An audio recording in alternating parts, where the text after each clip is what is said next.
USB connector connected, disconnected, Samsung. Hey everyone, welcome back to our channel. In this video I'm going to guide you on how you can solve the USB connector connected, disconnected issue on Samsung phones, so make sure to watch the video till the end.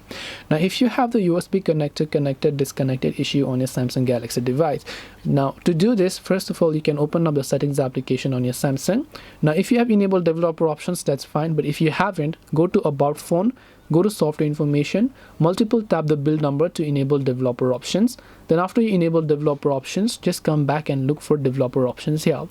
Once you go to developer options, just scroll down. First of all, turn on USB debugging over here.